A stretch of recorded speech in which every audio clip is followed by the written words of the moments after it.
Hey everyone, and welcome back to the channel. Today we are going to be talking about 8 Billion Genies, which is a collection of a comic book run. It was 8 issues, and that was done by Charles Soule and Ryan Browne. And this is going to be a slightly different review because I'm really going to talk more about why I think this has the opportunity to be one of the next great fantasy adaptations. Now, before we get too far into the adaptation part of this video, I do want to talk about the comic itself just a little bit.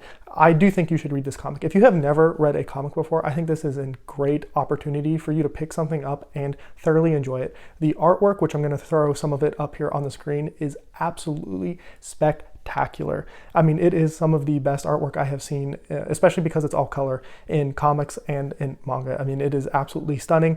There were times when I was reading this, I would just stop and try and take in all of the details in some of the panels, because there are some where there's just so much going on that you can literally spend like 5 minutes finding all these intricate details and crazy things that are going on in this story. Now, this is more than just a beautiful feast for your eyes. This story has elements of pretty much everything that you want in a story. There is great characters. There are great relationships among those characters and other characters we get. There is a through line plot that is pretty interesting and kind of is the overarching plot, but then you have so many other individual plots, mostly following groups of individual characters.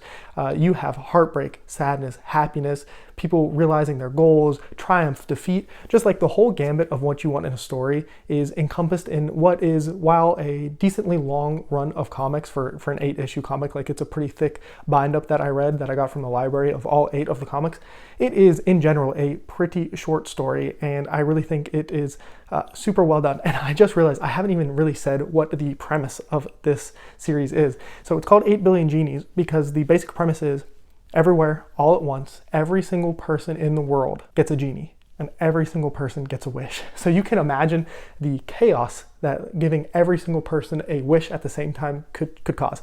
Absolutely mind-blowing stuff happens in this comic. It is next level stuff, and I think that is really what pushed me to think that this could be one of the next great fantasy adaptations. I read this because I heard it was getting an adaptation, so I guess we're going to kind of transition more into the adaptation and my thoughts about that and why I think it can be so good. Like I said, absolutely, you should go read this comic. Check your library so you don't have to go buy it. If you're not super into comics and collecting that kind of stuff, that's where I did it. I got it from the library. There's also a super beautiful, and it's actually the edition I got from the library. There's this super beautiful edition they're all bound up on Amazon if you are interested in just buying it. But I really highly recommend that you read this and get ahead of the adaptation. So now moving more into the adaptation part, I think there are a couple different things on what makes a good adaptation. Part of that is, or there's a few different ways you can do it. One is following the story exactly. Like a page-for-page adaptation for some series is something that I would desperately like. I would love to see an actual direct page-to-screen adaptation of The Wheel of Time. I know there would be things that would be really hard to do, probably wouldn't work on screen as well as they do in a book, but when I'm reading, especially something like The Wheel of Time or the Stormlight Archive, I want it to be exact. And I think this is a story that wouldn't really benefit from that, but I think that is one of the options for being a good adaptation. Another is think of something like, I think Fallout is a good example of this, is while it is taking place in the Fallout universe, I don't think it is canonically one of the game's storylines. And I really think that that is a huge opportunity for this story because you have literally the entire world as your oyster to play with. I guess even more, you could use the whole universe because, you can do anything with a wish, right? I think that is another kind of adaptation that can be really good. I also think something like, I think The Last of Us could be done this way. That is an expansive world. It's taking place across the planet. You don't have to just follow the Joel and Ellie storyline. You could tell anecdotal stories of other people in different places that never interact with the main plot of the game. I think that is another option for good adaptations. I think that's something that isn't used enough when we get adaptations for obvious reasons, right? You want to adapt the story that people love. You already have that built-in viewership. But if you told me that they were going to make a Last of Us TV show season that had nothing to do with our main characters and was taking place in a different country with completely different characters, and it was done well, I would be totally down because there's so much going on in the world. I'd love to see it. In general, I think the most important thing that an adaptation can do is keep the soul of the story. I think the best example of this that kind of blends the telling the story that is in the page and keeping the soul of it is House of the Dragon, from Fire and Blood, the book. they have changed a lot. I mean, but the soul is there. Like the general through lines, the theming, the general character beats are there, but I mean, there are massive changes. I mean, ages of characters are completely changed. And I also think, that book in general lends itself to that because it's kind of a who he said, she said history of a lot of things. Obviously, there are some like concrete things that happen, but there are also differences. And I don't think anybody is too upset. And I think that also is because people aren't as attached to a history book as they are like a narrative story. So with all that preamble of like what I think a good adaptation is, why do I think that this one can be good? Well, to start off with, the team that is working on this, I think, is a great brainchild for this story. This is a very whimsical, out there, crazy, imaginative story. And so the people who are working on it are Seth Rogen, which at first you might be like, really? But I think he's the kind of person who can just really run with something that is whimsical and fantasy and just have all kinds of crazy things happening. And the other person is somebody who I wasn't super familiar with. His name is Evan Goldberg, and he has worked with Seth Rogen on a lot of things, but I looked at their filmography and I just think that the imaginative nature of some of the things they have worked on and how they can really expand this story to not just follow the structure that we follow in the comics itself, but like expand upon it, show us other things that are happening in the world, in the universe, all these crazy things that, there are possibilities for, because the imaginative nature of having these wishes is just next level. And I do think that this brainchild has a decent opportunity to expand upon things and really just flesh out this adaptation in a way that I'm not sure everybody has the imaginative capability of doing. I'm sure, there are plenty of people in Hollywood who have great imaginations and everything, but for some reason, I just feel like Seth Rogen, being more familiar with him, is somebody who could run with some of this stuff and just be wild and crazy in a way that still fits the story. I think another thing that will help them is that there is a loose structure to the story. There is a timeline that you can follow. There are like big plot points that you can have things leading up to that aren't necessarily just following the main structure of the story. For example, like there's an era in here where all of the people who wish that they were superheroes are like doing things and like fighting bad guys. And you literally have like comic book adaptation level stuff happening with characters who wished to be superheroes.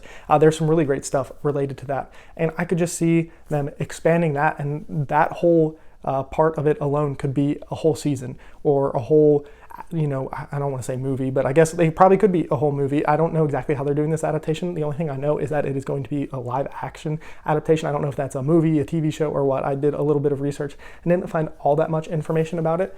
But I think that having these plot points that they need to get to will give them like the direction they need to go, but still give them the freedom and the range to do a lot of different things and build upon that basic foundation that the comics itself is giving them as, a creative option. And I like I said, I've said this a couple of times, but I think the biggest thing that this has going for it as an adaptation is the limits do not exist.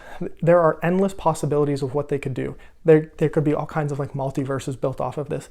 There are, they could use any part of the world, any part of the universe, really. They could make this a very narrow story where they really do just focus in on one or two characters who are then loosely affected by other things that are going on. They could go huge and wide scale and just show like all the crazy things that are happening everywhere all at once. That's very close to a movie title that is also very interesting. But I think that is really the biggest thing that they have going for them. The possibilities and the imaginative like capabilities that they are limited to only what they can think of. And that is something that I'm pretty excited for, because the comic itself has like this soul to it that if they can get that right, it doesn't really matter what they do. They just need to get this soul piece of it right. Another reason why I think this can be just an amazing adaptation is, even though this is live action, just like the comic book, this can be absolutely visually stunning. The things that they can do, the scales that they can play with, the compositions of everything that they can do, and just like the contrasting between this absurdist magic, thing that is going on and like the realism that live action is an opportunity for them to display is just absolutely a feast for the eyes. Like, I don't think this is gonna probably have the budget, unfortunately, for it to get to the highest level that it could, but who knows? I mean, if Amazon spent $1 billion to make Rings of Power look the way it did, maybe some of that money can trickle down. I don't actually even know if Amazon is doing this one,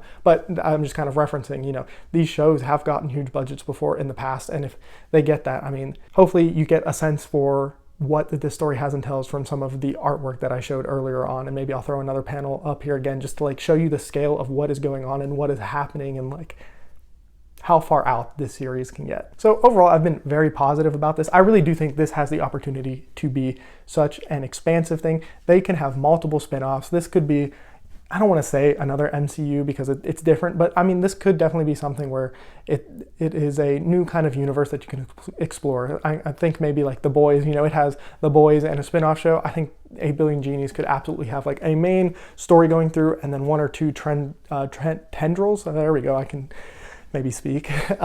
Of other shows going on that are just as good and interesting as the main story.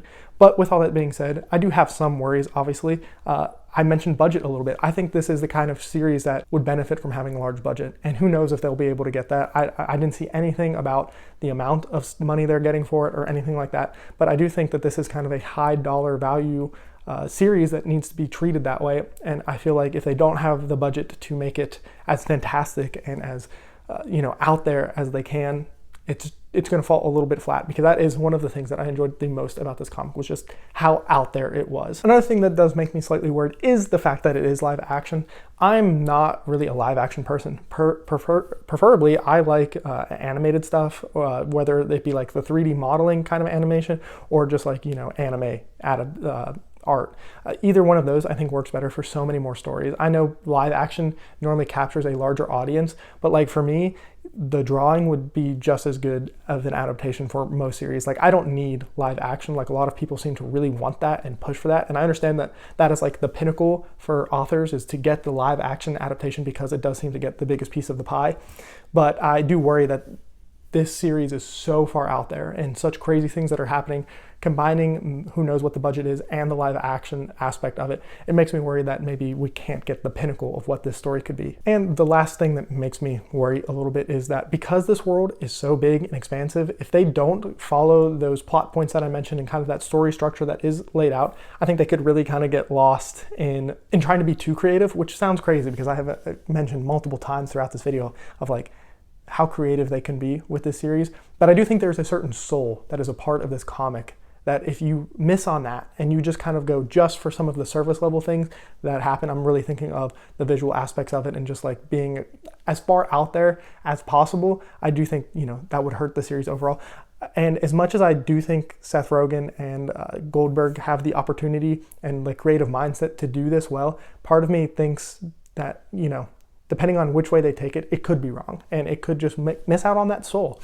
So while I don't think that's what's going to happen, I'm going to put this one positively in the I'm looking forward to it, and I think they can do a really good job of this adaptation. I do still have some of those worries. But that is all for me. Let me know if you think this has the chance to be a great adaptation. What makes a great adaptation to you? I would also love to hear that. If you have some examples, I know for me, my favorite adaptation is probably Dune 2.